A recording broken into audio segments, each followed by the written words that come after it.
إن الحمد لله نحمده ونستعينه ونستغفره ونؤمن به ونتوكل عليه ونعوذ بالله من شرور أنفسنا ومن سيئات أعمالنا من يهده الله فلا مضل له ومن يضلله فلا هادي له وأشهد أن لا إله إلا الله وحده لا شريك له وأشهد أن محمدا عبده ورسوله أرسله بالحق بشيرا ونذيرا ليظهره على الدين كله ولو كره المشركون اللهم صل على محمد وعلى آل محمد كما صليت على إبراهيم وعلى آل إبراهيم وبارك على محمد وعلى آل محمد كما باركت على إبراهيم وعلى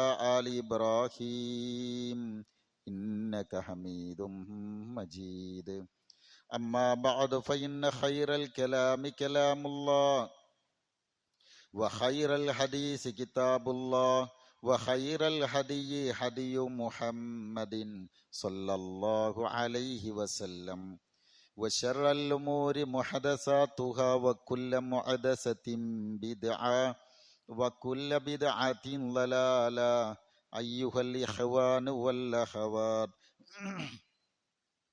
أوصيكم بنفسي أولا بتقوى الله أعوذ بالله من الشيطان الرجيم يا أيها الذين آمنوا اتقوا الله حق تقاته ولا تموتن إلا وأنتم مسلمون بسم الله الرحمن الرحيم إن إبراهيم كان أمة قانتا لله حنيفا ولم يك من المشركين شاكرا لأنعمه اجتباه وهداه إلى صراط مستقيم وآتيناه في الدنيا حسنة وإنه في الآخرة لمن الصالحين صدق الله.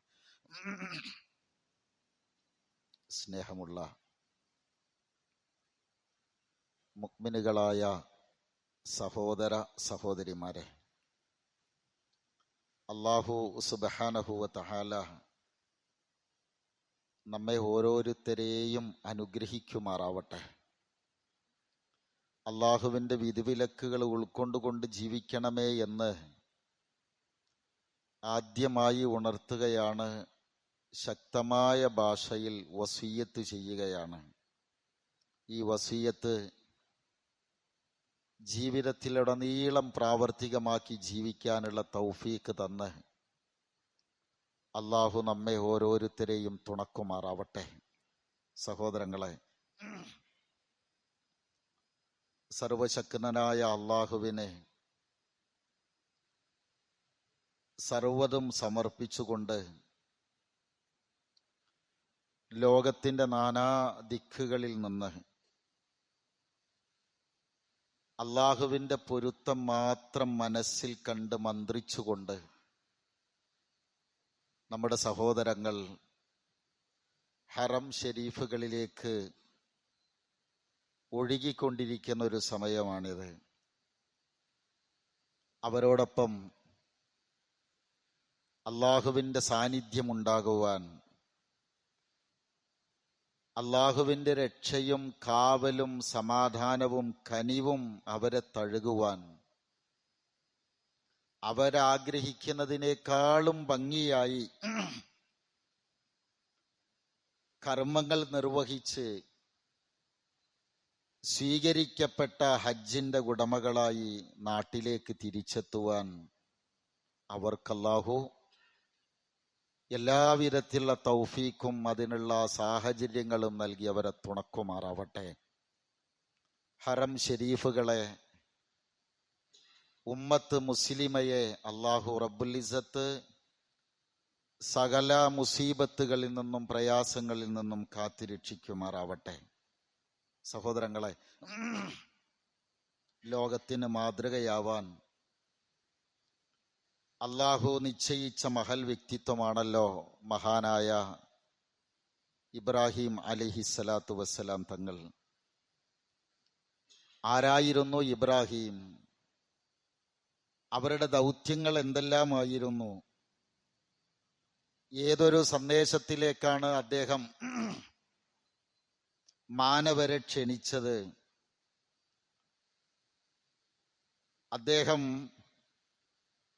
അദ്ദേഹത്തിന് അള്ളാഹു നൽകിയിട്ടുള്ള മഹത്തായ വിശേഷണങ്ങൾ എന്തായിരുന്നു? അദ്ദേഹം പ്രതിനിധാനം ചെയ്ത മില്ലത്തുകൾ എന്തായിരുന്നു? അദ്ദേഹം ലോകത്ത് വിട്ടേച്ചു പോയ നമ്മൾ പിന്തുടരപ്പെടേണ്ടുന്ന മാതൃകകളും കർമ്മങ്ങളും എന്താണ്? ഇങ്ങനെ നമ്മൾ ഇബ്രാഹിം നബി അലൈഹിസ്സലാമയെ പഠിക്കുമ്പോൾ ഒരായുസ് കൊണ്ട് വായിച്ചാൽ തീരാത്ത അത്ര ആഴമേറിയ ഒരു ജീവിതമാണ് അദ്ദേഹത്തിൻ്റെത്. അതിലെ ഓരോ തലങ്ങളും അല്ലാഹു സുബ്ഹാനഹു വ തആല നമ്മൾക്ക് ഇങ്ങനെ വരച്ച് കാണിച്ചു തരുന്നുണ്ട്. ഇതിൽ അദ്ദേഹത്തെക്കുറിച്ച് അല്ലാഹു നമ്മളോട് വിളിച്ചു പറഞ്ഞ ഒന്ന് രണ്ട് നന്മകൾ ഉൾക്കൊള്ളുന്ന വചനമാണ് ഞാൻ ഓതിക്കേൽപ്പിച്ചത്. ഇന്ന ഇബ്രാഹിം, സൂറത്ത് നഹ്ലിന്റെ അവസാന ഭാഗത്ത് അല്ലാഹു പറയുന്നത് ഇന്ന ഇബ്രാഹിം കാന ഉമ്മത്തൻ ഖാനിതൻ ലില്ലാഹി ഹനീഫ. അദ്ദേഹം ഖാനിത്താണ്, അദ്ദേഹം ഹനീഫാണ്. വലം യകു മിനൽ മുശ്രിക്കീൻ, അദ്ദേഹം മുശ്രിക്കല്ല.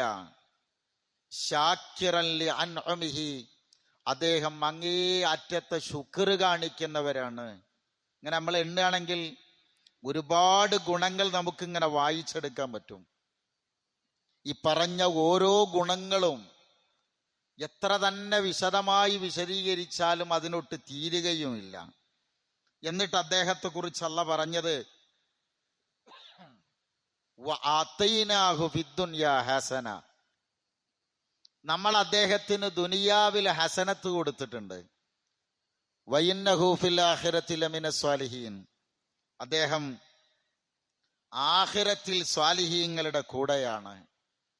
ദുനിയാവിലെ ജീവിതത്തിൽ അല്ലാഹു അദ്ദേഹത്തിന് ഹസനത്ത് കൊടുത്തിട്ടുണ്ട്. നിങ്ങളൊന്ന് ആലോചിച്ച് നോക്കിയേ, നമ്മളെ ജീവിതത്തിൽ നമ്മൾ ഇന്ന് അനുഭവിക്കുന്ന നന്മകളെല്ലാം വെച്ച്, സന്തോഷങ്ങൾ വെച്ച് ഇബ്രാഹിം നബി അലൈഹിസ്സലാമയെ നമ്മളിങ്ങനെ താരതമ്യപ്പെടുത്തി നോക്കിയാൽ എന്തെല്ലാം ഹസനത്തുകളായിരിക്കും ചിലപ്പോൾ അദ്ദേഹത്തിന് കിട്ടിയിട്ടുണ്ട്. നമുക്ക് എത്ര എണ്ണം വായിച്ചെടുക്കാൻ കഴിയും?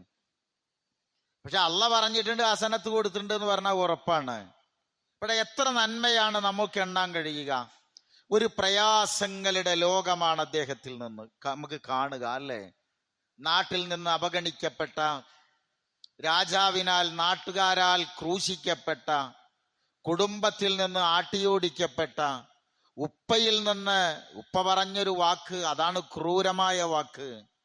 നീ എന്റെ മോനല്ല, എനിക്ക് നിന്നെ കാണണ്ട, എന്റെ കണ്ണിൽ നിന്ന് പോവുക, ഞാൻ നിന്നല്ല, അർജുമന്നക്, ഞാൻ നിന്നെ എറിഞ്ഞുകൊല്ലും, ഓടിക്കോന്നാണ് പറഞ്ഞത്. അങ്ങനെയൊക്കെയുള്ള ഒരു, എന്നിട്ടും വിശ്രമമില്ലാതെ ഓടി നടന്ന ഒരു ജീവിതം, ഇല്ലേ? ഒരു മനുഷ്യൻ, സാധാരണ നമ്മൾ പറയാറുണ്ട്, ഒരു മനുഷ്യൻ ഈ ലോകത്ത് എന്തെല്ലാം സാഹചര്യങ്ങളെ പേടിക്കേണ്ടതുണ്ടോ അത്തരം സാഹചര്യങ്ങളെയെല്ലാം ജീവിതത്തിൽ പല ഘട്ടങ്ങളിലായി ഇബ്രാഹിം അലൈഹിസ്സലാം തരണം ചെയ്തിട്ടുണ്ട്. ഒരു മനുഷ്യൻ സ്നേഹിക്കുന്ന എന്തെല്ലാം വിഭവങ്ങളുണ്ടോ ഈ ലോകത്ത്, അതെല്ലാം ജീവിതത്തിന്റെ ആ ഓരോരോ വഴി താരകളിൽ വെച്ച് അദ്ദേഹം ത്യജിച്ചിട്ടുണ്ട്. കിട്ടിയതെന്തെന്ന് നമുക്ക് നന്നായി അറിയില്ലെങ്കിലും നമ്മൾ അംഗീകരിക്കുന്നൊരു വാക്കുണ്ട്. ഇന്നുകൂടി നമ്മൾ ചൊല്ലിയ ഇബ്രാഹിമി സ്വലാത്ത് ഉണ്ടല്ലോ, ആ സ്വലാത്തിൽ നമ്മൾ പറയുന്നുണ്ട്, എന്താണ്? കമാ സ്വല്ലൈത അലാ ഇബ്രാഹിം വ അലാ അലി ഇബ്രാഹിം. റസൂലുള്ളാഹി സ്വല്ലല്ലാഹു അലൈഹി വസല്ലമക്കും കുടുംബത്തിനും നീ സുരക്ഷ കൊടുക്കണം, ആരെ രക്ഷിച്ചതുപോലെ, അങ്ങനെ പറയുന്നുണ്ട്.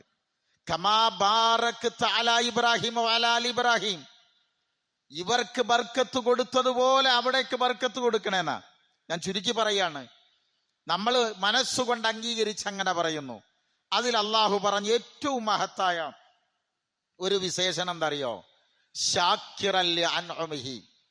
ഇവിടെ നിന്ന് എഴുന്നേറ്റ് പോകുമ്പോൾ വളരെ ചുരുങ്ങിയ സമയം കൊണ്ട് അങ്ങനെ ഒരു നന്ദിയുള്ളവനാകാൻ നമുക്ക് കഴിയണ്ടേ എന്നെങ്കിലും മനസ്സുകൊണ്ട് നമ്മളൊരു തീരുമാനമെടുത്താൽ നമ്മളുടെ ഈ മുസ്ലിം ജീവിതം തന്നെ എനിക്ക് തോന്നുന്നത് ഒരു ബർക്കത്തുള്ളതായി തീരുമെന്നാണ്. നിങ്ങൾ നോക്കിയേ, ഷാക്കിറല്ലി അൻഉമിഹി എന്ന് പറഞ്ഞാൽ അദ്ദേഹം അള്ളാഹുവോട് അങ്ങേയറ്റം ശുക്ർ കാണിച്ചിരുന്നു. ഈ ശുക്രിനൊരു വലിയൊരു പ്രത്യേകത ഉണ്ടല്ലോ. ഒരു സദസ്സിൽ വെച്ച് ഒരാളെ കുറിച്ച് പറയാണ്, എന്തുണ്ടായിട്ടെന്താ കാര്യം, നന്ദിയില്ലാത്തവനാണ് അയാൾ എന്ന് പറഞ്ഞാൽ എത്ര ദുഷ്ടനാണെങ്കിൽ പോലും അയാളുടെ മുഖം ഒന്ന് ചുളിഞ്ഞു പോകൂലേ? അല്ല, എത്ര ദുഷ്ടനാണെങ്കിലും നന്ദിയില്ലാത്തവനാണെന്ന് പറഞ്ഞു കഴിഞ്ഞാൽ മുഖം ചുളിഞ്ഞു പോകും. നോക്കി, കാര്യം എന്തായാലും അയാൾ നന്ദിയുള്ളവനാണ് എന്ന് പറഞ്ഞാലോ അതാണ് ലോകത്തൊരു അംഗീകാരം. അല്ലാഹു റബ്ബുൽ ഇസ്സത്ത് ലോകാവസാനം വരെ നിലനിൽക്കുന്ന ഉമ്മത്തീങ്ങളോട്, മാനവരോട് പറയുന്നത് ശാക്കിറല്ലി അൻഉമിഹി എന്ന് പറഞ്ഞാൽ ആ ജീവിതം എങ്ങനെയായിരുന്നു നമ്മൾ പഠിക്കണ്ടേ? പ്രിയരെ, ഇങ്ങനെ ആവാനാണ് ഹബീബായ റസൂൽ സല്ലല്ലാഹു അലൈഹി വസല്ലം അങ്ങനെ പ്രാർത്ഥിച്ചതും പ്രവർത്തിച്ചതൊക്കെ, പകലിരുവോളം കഷ്ടപ്പെട്ടത് ഇങ്ങനെ ഒരു സ്ഥാനം കിട്ടാനാ. നബി സല്ലല്ലാഹു അലൈഹി വസല്ലം എപ്പോഴും പറയാറുണ്ട്, പകല് മുഴുവൻ ആ ജീവിതങ്ങൾ നോക്കുക, പകല് മുഴുവനും ദഅവത്ത് പ്രവർത്തനങ്ങള്, രാത്രി ക്ഷീണിതനായി വീട്ടിലെത്തിയാല് നമ്മളൊക്കെ ആണെങ്കിൽ ഒരൊറ്റ ഉറക്കുറങ്ങും, ഉറപ്പല്ലേ? അങ്ങനെ ഉറങ്ങാനല്ലല്ലോ റസൂലുള്ളാഹി സ്വല്ലല്ലാഹു അലൈഹി വസല്ലം തയ്യാറായത്. കുറച്ചു നേരം ഉറങ്ങിയിട്ട് ഇദാ ജാഅ നസ്റുല്ലാഹി വൽ ഫതഹ് എന്ന സൂറത്ത് ഇറങ്ങിയപ്പോ ഫസബ്ബിഹ് ബിഹംദി റബ്ബിക വസ്തഗ്ഫിറു, ആ ആയത്തുകൾ മാത്രം ഓതിയിട്ട് അതിന്റെ ആ പ്രാക്ടിക്കൽ വശം എന്നുള്ള നിലയിൽ റസൂൽ എഴുന്നേറ്റ് നിസ്കരിക്കുക. അവിടെ പറയുന്നതറിയോ? ഹത്താ തതഫത്തറ ഖദമാഹൂന. നേരെ ഫത്തറ എന്ന് പറഞ്ഞാൽ, തഫത്തറ എന്ന് പറഞ്ഞാൽ അറബിയില് രണ്ടു തരം അർത്ഥമുണ്ട്. ഒന്ന് പൊട്ടി കീറുക എന്നാണ്. ഇത സമാഹുൻ ഫത്തറത്ത്. നമ്മൾ പഠിച്ചിട്ടുള്ളത് അള്ളാഹുവിന്റെ റസൂലിന്റെ കാലിൽ നീര് കെട്ടുമാറാനാണ്. ഇൻഫത്തറ എന്ന് പറഞ്ഞാൽ പൊട്ടി ഒലിക്കുക എന്നാ. നീര് വെച്ച് ആ കാല് വീങ്ങിത്തടിച്ച് ആ നീരുകൾ ഇങ്ങനെ ഒലിക്കുമായിരുന്നു. അത്രയും പ്രയാസപ്പെട്ട് ഹബീബായ റസൂല് നമസ്കരിക്കുന്ന വേളയിലാണ് പ്രിയതമ വന്ന് ചോദിക്കുന്നൊരു ചോദ്യമുണ്ട്. എന്തായാലും റസൂലിനോട് അങ്ങനെ ചോദിക്കാൻ ആയിഷ ബീവിക്ക് തോന്നിയത് എന്തുകൊണ്ടറിയോ? അള്ളാഹുവിന്റെ റസൂലിന്റെ പാപങ്ങൾ പൊറുക്കപ്പെടൂലേ എന്ന പേടി കൊണ്ടാവും നബി ഇങ്ങനെയൊക്കെ ചെയ്യുന്നത് എന്ന വിചാരം കൊണ്ട് ചോദിക്കുക, റസൂലേ, നിങ്ങളുടെ എല്ലാ പാപവും പൊറുത്തിട്ടില്ലേ? അള്ള പൊറുത്തു തന്നിട്ടില്ലേ? സ്വർഗത്തിലേക്ക് ആദ്യം കിടക്കല്ലേ? നമുക്ക് ഈ സംഭവം അറിയാം. എന്നിട്ടും നിങ്ങൾ എന്തിനാ കഷ്ടപ്പെടുന്നത് എന്ന് ചോദിച്ചപ്പോ ഹബീബായ റസൂലിന്റെ മറുപടി എന്താ? ഖൈഫ ലാ അശ്കുറുഹു വഖദ് അൻഅമ അലൈഹി. റസൂലുള്ളാഹി സ്വല്ലല്ലാഹു അലൈഹി വസല്ലം വാചാലനാവുക, അള്ളാഹു എന്റെ മേൽ എത്ര അനുഗ്രഹങ്ങൾ ചൊരിഞ്ഞു തന്നിട്ടുണ്ട് ആയിഷ, ഞാൻ എങ്ങനെയാണ് ഒരു നന്ദിയുള്ള അടിമ ആകാതിരിക്കുക? അഫലാ ഉഹിബ്ബു അൻ അകൂന അബ്ദൻ ശക്കൂറ. റബ്ബെനിക്ക് തന്ന നന്മകൾ ഓർക്കുമ്പോ എങ്ങനെ നന്ദി കാണിക്കാതിരിക്കും ആയിഷ എന്നാണ്. പ്രിയരെ, രണ്ടനുഭവങ്ങൾ നിങ്ങളൊന്ന് അനങ്ങിയിരിക്കണം. എല്ലാവരും ഇരിക്കണോടത്തൊന്ന് അനങ്ങി. കാരണം നമുക്ക് ചൂടുണ്ടെങ്കിൽ കുഴപ്പമില്ല, ഈ തണുപ്പത്ത് നിങ്ങളെ വെള്ളിയാഴ്ച ഇരുത്താൻ പാടില്ല എന്നറിയാം. എന്നാലും വല്ലാത്തൊരു പ്രയാസം ഉണ്ടാകണ്ടല്ലോ എന്ന് വിചാരിച്ചിട്ടാണ് ശീതീകരിച്ചൊക്കെ തരുന്നത്. ഞാൻ സൂചിപ്പിച്ചെന്തറിയോ?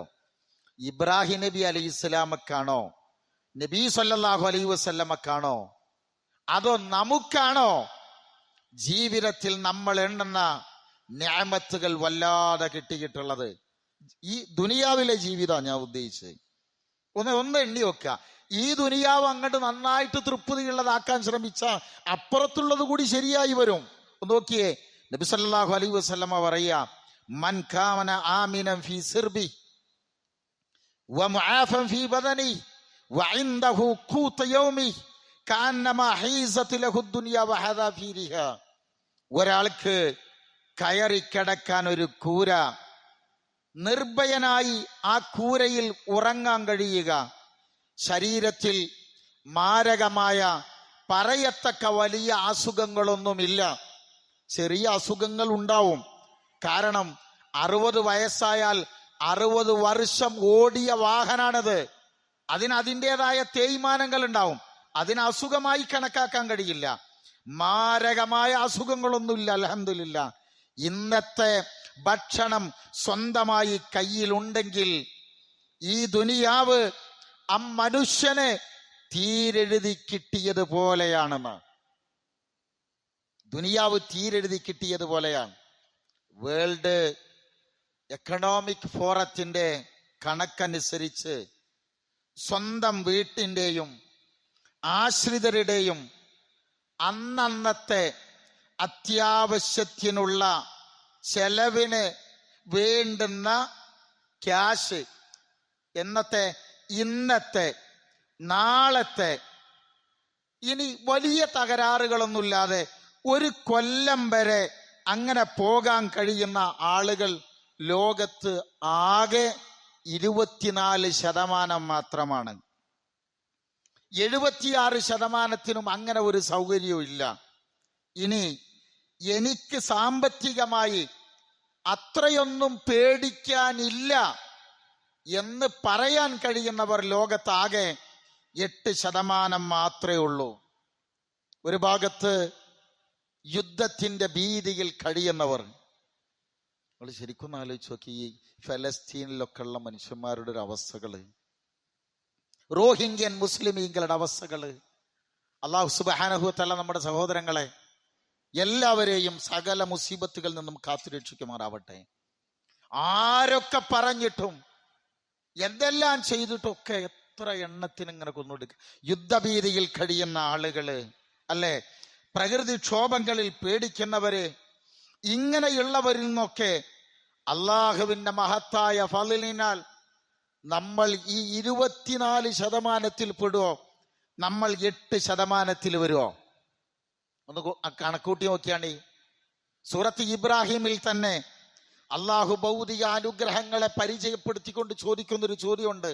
നമുക്കറിയുന്ന വചന, വആതാകും മിൻ കുല്ലി മാ സഅൽതുമൂഹു വഇൻ തഅദ്ദൂ നിഅമതല്ലാഹി ലാ തുഹ്സൂഹാ ഇന്നൽ ഇൻസാന ലളലൂമുൻ കഫാർ. പടച്ചവൻ നിങ്ങൾ ചോദിക്കുന്നതെല്ലാം നിങ്ങൾക്ക് തന്നിട്ടുണ്ട്. അല്ല തന്ന അനുഗ്രഹങ്ങളെ നിങ്ങളൊന്ന് ലിസ്റ്റ് ഔട്ട് ചെയ്താല് നിങ്ങൾക്കത് എഴുതി തിട്ടപ്പെടുത്താൻ, എണ്ണി തിട്ടപ്പെടുത്താൻ കഴിയില്ല. നമുക്കറിയുന്ന വചന, ഞാനിത് പുതിയതല്ല ഓർമ്മപ്പെടുത്തുന്നത്, ഒന്ന് ഓർത്തെടുക്കാൻ പറഞ്ഞതാ. നമ്മളൊക്കെ പറയാറുണ്ടല്ലോ, ഈ അനുഗ്രഹങ്ങൾ എന്നതിനെ സഹോദരങ്ങളെ ഒറ്റ വാക്കിൽ എങ്ങനെ നമുക്ക് കുറിക്കാം? ഒറ്റ വാക്കിൽ നമ്മൾ പറഞ്ഞാൽ നമ്മളൊക്കെ ജീവിച്ചിരിക്കുന്നു എന്നുള്ളതാണ് ഒന്നാമത്തെ അനുഗ്രഹം.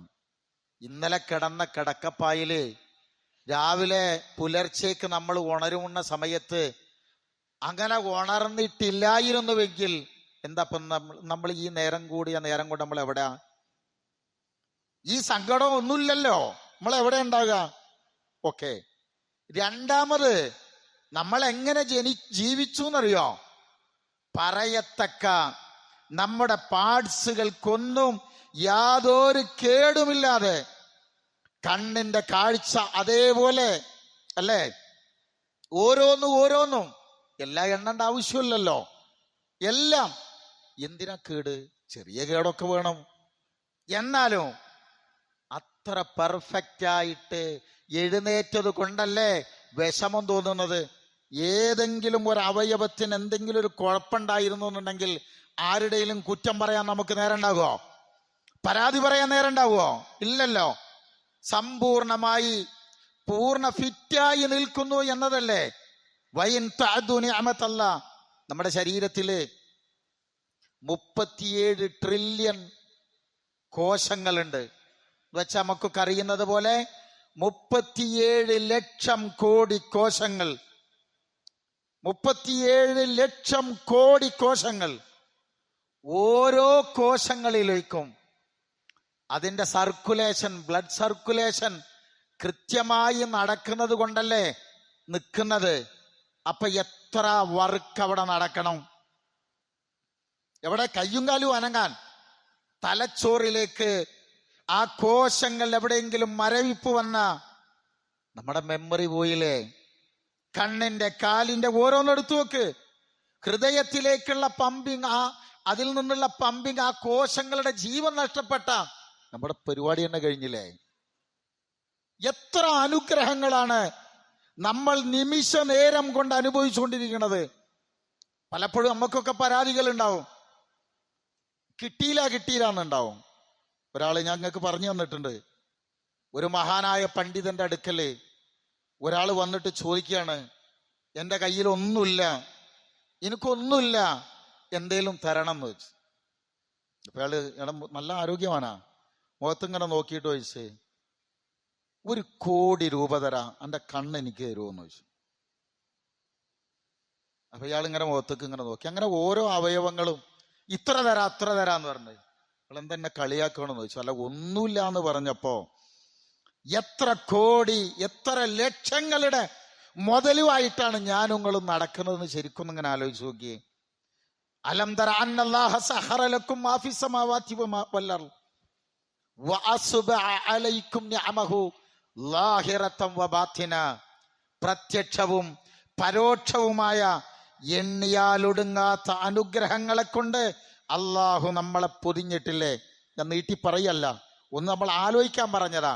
നമ്മുടെ കയ്യില് ഒരു പേപ്പർ തന്നിട്ട് ഒരു പേനയും തന്ന്, ഇതിന്റെ ഒരു പുറത്ത് നിങ്ങൾ ജീവിതത്തിൽ അനുഭവിച്ച കഷ്ടപ്പാടുകൾ എഴുതണമെന്നും മറുപുറത്ത് നിങ്ങൾ ജീവിതത്തിൽ അനുഭവിക്കുന്ന സന്തോഷവും സുഖവും എഴുതണമെന്ന് പറഞ്ഞാൽ, സങ്കടങ്ങളുടെ പേജിൽ ഇത്രകാലം ജീവിച്ച നമ്മൾ നമ്മുടെ ഡേറ്റ് ഓഫ് ബർത്ത് കണക്കാക്കിയിട്ട് എത്ര സങ്കടങ്ങൾ എഴുതാനുണ്ടാവും നമുക്ക്. 4-5 സങ്കടങ്ങൾ എഴുതിയാൽ തീരൂലേ. സന്തോഷങ്ങളോ അത് വെറുതെ പറയുന്നതല്ല, നമ്മൾ അനുഭവിക്കുന്ന സുഖത്തിന്റെ ആഴം അറിയാനാണ്, തന്നവനെ കുറിച്ച് ഓർക്കാനാ ഗവൺമെന്റിൽ നിന്നൊരു നിർദ്ദേശം വരും. അപ്പോ നിങ്ങൾക്ക് കിട്ടാവുന്ന സാധനം വീട്ടിൽ നിന്ന് എടുത്തിട്ട്, അത്യാവശ്യം വളരെ കുറച്ച് സാധനങ്ങൾ എടുത്തിട്ട് വീട്ടിൽ നിന്ന് ഉടനെ ഇറങ്ങണം. 2 മണിക്കൂർ സമയം കൊണ്ട് ഈ പ്രദേശത്ത് നിന്ന് എല്ലാവരും ഒഴിവായി പോകണം എന്ന് പറഞ്ഞാൽ, ഒരു ലുങ്കി, പിന്നെ ഒരു കുപ്പി വെള്ളവും, എവിടുന്നേലും കിട്ടിയ ഒരു ബക്കറ്റ് റസ്ക് കൊടുത്തിട്ട് നമ്മൾ പോവില്ലേ. നമ്മുടെ വീട്ടില് വലിയ വലിയ ഉപകരണങ്ങളുണ്ട്, 10,000-കണക്കിന്റെ ഉപകരണങ്ങൾ. ഇതിലേതാ നമ്മൾ തൂക്കുക? ഒന്നുമില്ലല്ലോ. ഞാൻ പറഞ്ഞത് എന്തിനറിയോ?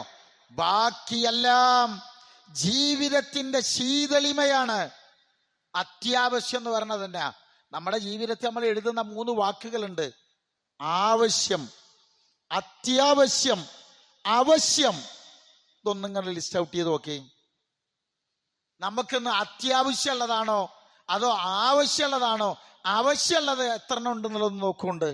അതാണ് അള്ളാഹു അങ്ങനെ പറഞ്ഞത്. ഒരു ദിവസം ഇശാ കഴിഞ്ഞിട്ടേ ഹബീബായ റസൂല് സ്വല്ലല്ലാഹു അലൈഹി വസല്ലം വിശപ്പിന്റെ വേദന കൊണ്ട് ഇശ കഴിഞ്ഞാൽ കിടന്നുറങ്ങുന്ന റസൂൽ ഇറങ്ങുക. 2 മാമനാരും കൂടെയുണ്ട്.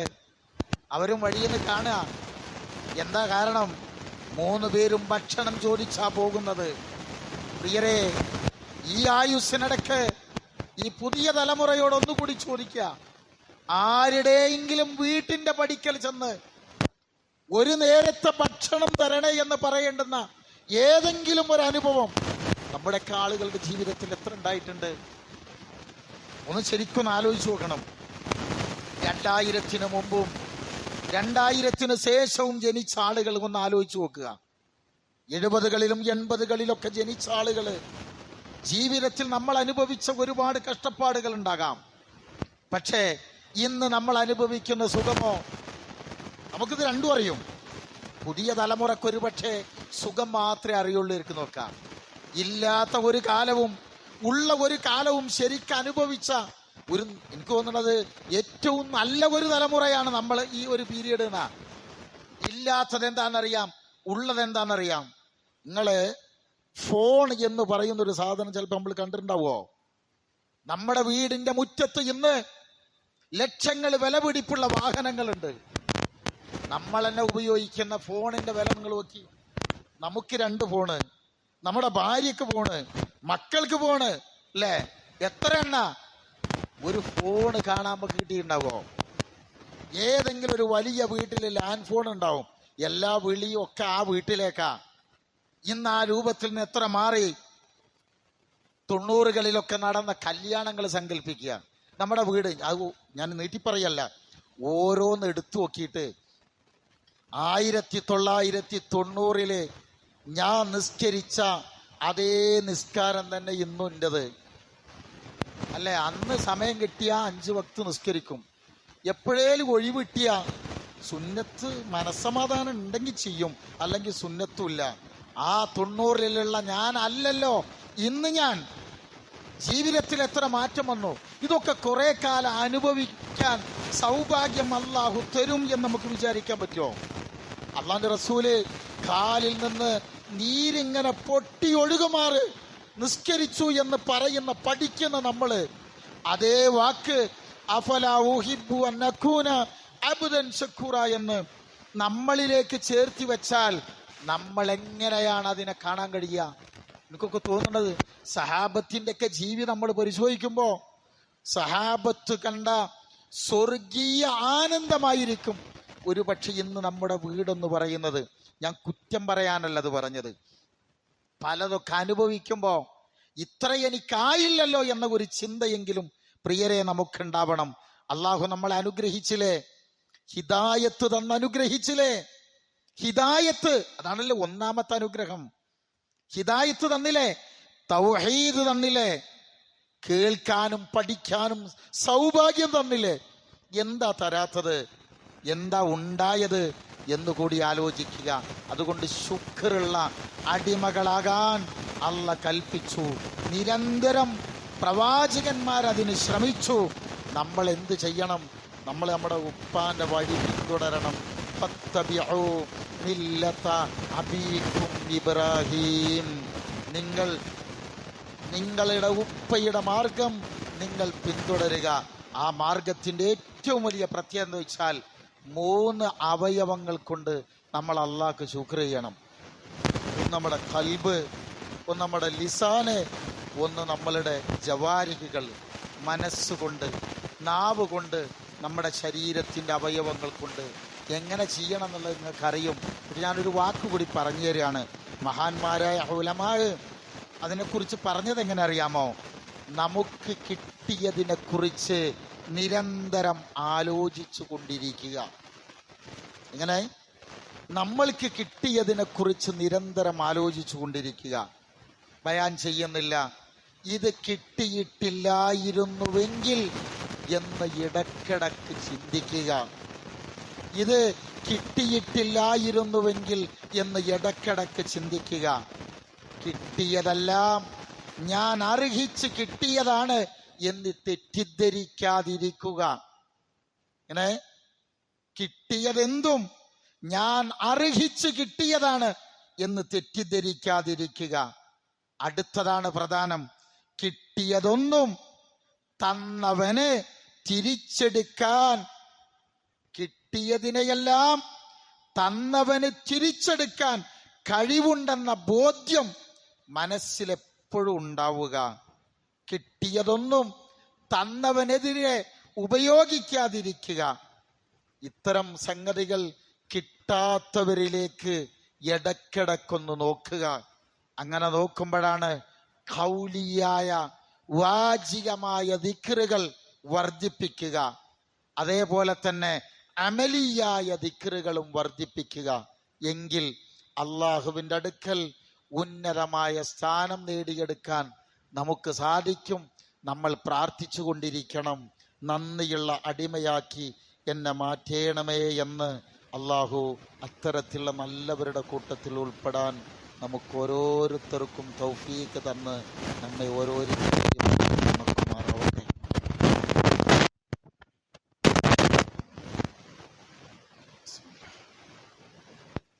അൽഹംദുലില്ലാഹ് വസല്ലല്ലാഹു അലാ നബിയിനാ വഹബീബിനാ മുഹമ്മദിൻ വഅലാ ആലിഹി വസഹബിഹി അജ്മഈൻ. അമ്മാ ബഅദ്. യാ അയ്യുഹല്ലദീന ആമനു തഖുല്ലാഹ് വഖൂലു ഖൗലൻ സദീദൻ യുസ്ലിഹ് ലക്കും അഅമാലക്കും വയഗ്ഫിർ ലക്കും ദുനൂബക്കും വമൻ യുതിഇല്ലാഹ വറസൂലഹു ഫഖദ് ഫാസ ഫൗസൻ അലീമ. സ്നേഹമുള്ള സഹോദരങ്ങളെ, അള്ളാഹുവിൻ്റെ വിധിവിലക്കുകൾ ഉൾക്കൊണ്ടുകൊണ്ട് ജീവിക്കണമേ എന്ന് ഒരിക്കൽ കൂടെ ഉണർത്തുകയാണ്, വസീയത്ത് ചെയ്യുകയാണ്. അതിന് അള്ളാഹു നമുക്കെല്ലാം തൗഫീക്ക് നൽകുമാറാവട്ടെ. സഹോദരങ്ങളെ, ഞാൻ പറഞ്ഞു വന്നത്, ഈ ലോകത്ത് നേരത്തെ എണ്ണിയ ഓരോ സാഹചര്യങ്ങൾ വെച്ച് നോക്കിയാൽ അള്ളാഹുവിൻ്റെ എല്ലാ വിധത്തിലുള്ള അനുഗ്രഹങ്ങളും ആസ്വദിക്കുന്നവർ മറ്റൊരാളെ അപേക്ഷിച്ച് ഞാനായിരിക്കുമെന്നാണ് നമുക്ക് സ്വയം തോന്നുക. അങ്ങനെ തോന്നാൻ നമുക്ക് കഴിയണം. അങ്ങനെ തോന്നുമ്പോഴാണ് അങ്ങനെ തോന്നണമെങ്കിൽ കുറച്ചുകൂടി നമ്മൾ വിനയാന്വിതരാവണം. നിങ്ങൾ ആലോചിച്ച് നോക്ക്, ഏതെങ്കിലും ഒരു ആശുപത്രിയുടെ വരാന്തയിലൂടെ ഒന്ന് നടന്നാൽ പടച്ചവൻ നമുക്ക് തന്ന നിഅമത്തുകൾ അപ്പം നമുക്ക് ബോധ്യപ്പെടും.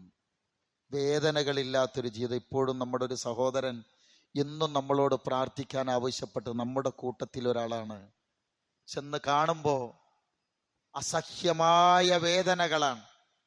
നിങ്ങൾ ആ പള്ളിയിൽ കൂടുമ്പോൾ എൻ്റെ ഈ വേദന ഒന്ന് ലഘൂകരിച്ച് കിട്ടാൻ, ഇതൊന്ന് ശിഫ കിട്ടാൻ നിങ്ങൾ പ്രാർത്ഥിക്കണേ എന്ന് വസിയത്ത് ചെയ്യേണ്ടി വരുമ്പോൾ ആ വേദനയുടെ ആഴെത്ര അല്ലാഹു സുബ്ഹാനഹു വ തആല ആദരണീയനായ നമ്മുടെ സഹോദരന് എല്ലാവിധത്തിലും രോഗങ്ങളിൽ നിന്നും ശിഫ നൽകി, വേദനകളിൽ നിന്ന് രക്ഷ നൽകി, ആഫിയത്തോടെയുള്ള ജീവിതം കൊടുത്തവരെ തുണക്കുമാറാവട്ടെ. നമ്മെയും അല്ലാഹു അനുഗ്രഹിക്കുമാറാവട്ടെ. സഹോദരങ്ങളെ, അപ്പൊ നമ്മൾ പ്രാർത്ഥിക്കേണ്ടത് എന്താ? ഞാൻ പലപ്പോഴും ഉണർത്തിയൊരു വചനമുണ്ട്, അല്ലാഹുമ്മ ജഅൽനി ശക്കൂറ. എൻ്റെ കൂടങ്ങൾ പറയണം, അല്ലാഹുമ്മ ജഅൽനി ശക്കൂറ. പടച്ചോനെ, ഇന്നെ നന്ദിയുള്ളവനാക്കണം.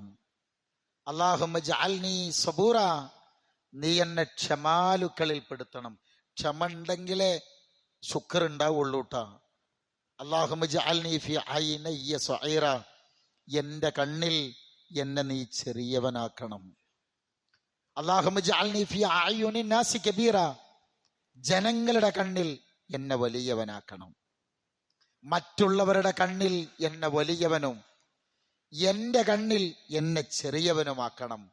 എന്നെ നന്ദിയുള്ളവനാക്കണം. എന്നെ ക്ഷമാലുക്കളിൽ പെടുത്തണം. രാത്രി ഉറങ്ങാൻ കിടക്കുന്ന സമയത്ത് പിറ്റേന്ന് കാലത്ത് ഉണരുമെന്ന് നമുക്കാർക്കാ പറയാൻ കഴിയുക? പിന്നെ എന്തിനാ ഒരു വലിയ വലിയ അഹങ്കാരങ്ങള്? നമുക്കെന്തെല്ലാം ഉണ്ടെങ്കിലും, എത്ര വീടും പണവും സൗകര്യങ്ങളും ഏതൊക്കെ ഭാഗത്ത് താമസിക്കുന്നവരാണെങ്കിലും, നമുക്കൊക്കെ കിടക്കേണ്ട ഖബറ്, അതിൻ്റെ വലുപ്പം, അതിൻ്റെ ആഴം എല്ലാം തുല്യമാണ്. എല്ലാരും കൊണ്ടുപോവുക ഒരേ തുണിയാ, ആർക്കും മഹത്വമല്ല. നമുക്കൊക്കെ കേട്ടൊരു പാട്ടിങ്ങനെ മനസ്സിൽ ഓർമ്മ വന്നതാ, കഫംപുടവക്ക് കീശയില്ല. അല്ലേ? നിങ്ങൾ കേട്ടില്ല അതിങ്ങനെ? അപ്പോഴേ നമ്മളിങ്ങനെ ആലോചിക്കുക, ഒക്കെപ്പാടെ തട്ടിപ്പറിച്ച് പുടുങ്ങി ഉണ്ടാക്കിയിട്ട് എവിടേക്കത് കൊണ്ടുപോവുക? ആരെയൊക്കെ വേദനിപ്പിക്കുക? ഒന്നും ഉണ്ടാവരുത്. സോറി എന്ന് പറയേണ്ടി വരും സാഹചര്യം ഉണ്ടാകണത്. അത്തരം സാഹചര്യങ്ങളിൽ നിന്നൊക്കെ മാറി നിൽക്കാൻ ശ്രമിക്കുക, പരമാവധി ശ്രമിക്കുക. മനുഷ്യന്മാരാണ്, വീഴ്ച ഉണ്ടാവും. ആ വീഴ്ചകളൊക്കെ അള്ളാഹ് നമുക്ക് പുറത്തു തരും. പ്രാർത്ഥിക്കാൻ യോഗ്യത കൂടി നേടണം. അപ്പൊ മനസ്സിൽ കാണുക, പടച്ചോനെ, നിന്നോട് നന്ദിയുള്ളവനാക്കാൻ നിന്നെ മാറ്റണം കേട്ടോ എന്ന് വിനയത്തോടെ നമ്മൾ തേടുക. എപ്പോ പടച്ചോൻ വിളിച്ചാലും എനിക്ക് സന്തോഷത്തോടെ മുന്നോട്ടിറങ്ങാൻ സാധിക്കണം. അങ്ങനെ മനസ്സുമായി നീങ്ങണം. പടച്ചവൻ നമ്മെ ഓരോരുത്തരെയും അനുഗ്രഹിക്കുമാറാവട്ടെ. അവൻ്റെ ഇഷ്ടദാസന്മാരുടെ കൂട്ടത്തിൽ അള്ളാഹു നമ്മെ ഉൾപ്പെടുത്തുമാറാവട്ടെ. നമുക്കും നമ്മുടെ മാതാപിതാക്കൾക്കും നമ്മിൽപ്പെട്ട എല്ലാ നല്ലവരായ ജനങ്ങൾക്കും അവനെല്ലാ പാപങ്ങളും വിട്ടുപുറത്ത് മാപ്പേകി തരുമാറാവട്ടെ. നമ്മുടെ മാതാപിതാക്കളെ അള്ളാഹു അനുഗ്രഹിക്കുമാറാവട്ടെ. നമ്മുടെ മക്കളിൽ നിന്ന്, നമ്മുടെ കുടുംബത്തിൽ നിന്ന് അള്ളാഹു നമുക്ക് സമാധാനമുള്ള ജീവിതം തന്ന് തുണക്കുമാറാവട്ടെ. രണ്ട് ലോകത്തും അനുഗ്രഹീതരുടെ കൂട്ടത്തിൽ ഉൾപ്പെടുത്തുമാറാവട്ടെ. രോഗങ്ങളിൽ നിന്ന്, കഷ്ടപ്പാടുകളിൽ നിന്ന്, കടബാധ്യതകളിൽ നിന്ന്, മനോവിഷമങ്ങളിൽ നിന്ന്, മറ്റു പല നിലക്കുള്ള അസ്വസ്ഥതകളിൽ നിന്ന് നമ്മെ, നമ്മുടെ കുടുംബത്തെ, നമ്മുടെ ഉമ്മത്തിനെയൊക്കെ അള്ളാഹു കാത്തുരക്ഷിക്കുമാറാവട്ടെ. ഈ ലോകം വിട്ട് പിരിയുമ്പോൾ നന്ദിയുള്ള മനസ്സുമായി ലാ ഇലാഹ ഇല്ലല്ലാഹ് എന്ന കലിമത്ത് തൗഹീദ് ചൊല്ലി സന്തോഷത്തോടുകൂടെ അള്ളാഹുവിനെ ഓർത്ത് അവനെ കണ്ടുമുട്ടാനുള്ള സൗഭാഗ്യം അള്ളാഹു നമുക്ക് ഏവർക്കും പ്രദാനം ചെയ്യുമാറാവട്ടെ.